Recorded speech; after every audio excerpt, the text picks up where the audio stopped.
வணக்கம் ஃப்ரெண்ட்ஸ், இன்றைக்கி நாம் மெல்டிங் கட்ஸில் பொட்டுக்கடலை பால்கோவா எப்படி பண்ணுறதுங்கிறது தான் பார்க்க போகிறோம்.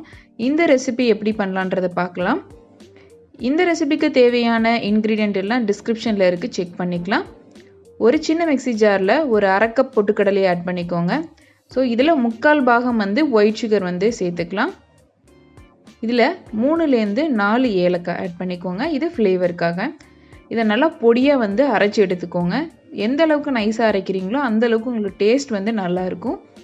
ஸோ இந்த அளவுக்கு நீங்கள் அரைச்சி எடுத்துக்கிட்டால் போதுமானது. இதை இந்த பவுடர் நம்ம என்ன பண்ண போகிறோம் அப்படின்னா சலிச்சு நல்லா எடுத்துக்க போகிறோம். ஒரு தடவை சலிச்சா போதும். அது மேலே இருக்க சின்ன சின்ன கட்டிகள் அது மாதிரி இருக்க பகுதிகள் எல்லாம் நல்லா உடஞ்சி சலிச்சு வரணும் அப்படின்றதுக்காக தான்.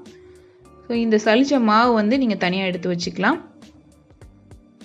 ஸோ இந்த மாவை என்ன பண்ண போகிறோம் அப்படின்னா ஒரு அகலமான பாத்திரத்தில் போட்டுக்க போகிறோம். இதில் நம்ம உருக்கி வச்சுருக்க நெய் 3 டேபிள் ஸ்பூன் ஆட் பண்ணிக்க போகிறோம். இல்லை 3 டேபிள் ஸ்பூன் பத்தாது அப்படின்ற பட்சத்தில் நீங்கள் இன்னும் கொஞ்சம் கூட நீங்கள் ஆட் பண்ணிக்கலாம். உங்களுக்கு பிணைய தான் மாவோட பதம் நல்லா வரும். நீங்கள் ஃபஸ்ட்டு பிணையும் பொழுது அதுக்கு மாவாக தான் இருக்கும், பிடிக்கிற மாதிரி பதம் கிடைக்காது. கொஞ்சம் நேரம் பிணைய தான் உங்களுக்கு அந்த பதம் கிடைக்கும். அதனால் ஃபஸ்ட்டே நிறைய நெய் ஆட் பண்ண வேண்டாம். ஸோ ஒரு 2 to 3 மினிட்ஸ் நீங்கள் மிக்ஸ் பண்ணிட்டே இருந்தீங்கன்னா உங்களுக்கு இப்படி கிடச்சிரும். ஸோ இதை நீங்கள் எந்த ஷேப்பில் வேணாலும் நீங்கள் டிசைன் பண்ணிக்கலாம்.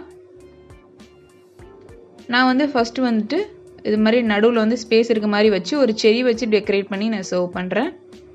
இல்லை இந்த மாதிரி உங்களுக்கு பண்ண முடிஞ்சுன்னா தாராளமாக நீங்கள் இது மாதிரி டிசைன்ஸ் பண்ணிக்கலாம். இல்லை உங்களுக்கு வேறு மாதிரி பண்ண தெரியும் அப்படின்னா கூட நீங்கள் தாராளமாக பண்ணிக்கலாம். நார்மலாக சப்பாத்தி பால்ஸ் மாதிரி பண்ணி கூட நீங்கள் நடுவில் லைட்டாக ப்ரெஸ் பண்ணிவிட்டு அதில் கூட செரி வச்சு கூட நீங்கள் சர்வ் பண்ணிக்கலாம். இல்லை உங்கள் வீட்டில் அச்சு ஏதாவது இருக்குது, டிசைன்ஸ் அச்சு அப்படின்னா கூட அதை கூட நீங்கள் ப்ரெஸ் பண்ணிவிட்டு நீங்கள் சர்வ் பண்ணிக்கலாம். ஸோ நமக்கு இப்போது ரொம்ப டேஸ்டியான பால்கோவா டேஸ்ட்டில் இருக்க பொட்டுக்கடலை பால்கோவா நமக்கு ரெடி ஆயிடுச்சு. இதை குழந்தைங்கலேருந்து பெரியவங்க வரைக்கும் விரும்பி சாப்பிடுவாங்க. இந்த ரெசிபி உங்களுக்கு ரொம்ப பிடிச்சிருக்குன்னு நம்புகிறோம். உங்கள் வீட்டில் இதை நீங்கள் ட்ரை பண்ணி பாருங்கள். எப்படி வந்திருக்கு அப்படின்றத கமெண்ட் பாக்ஸில் கமெண்ட் பண்ணுங்கள்.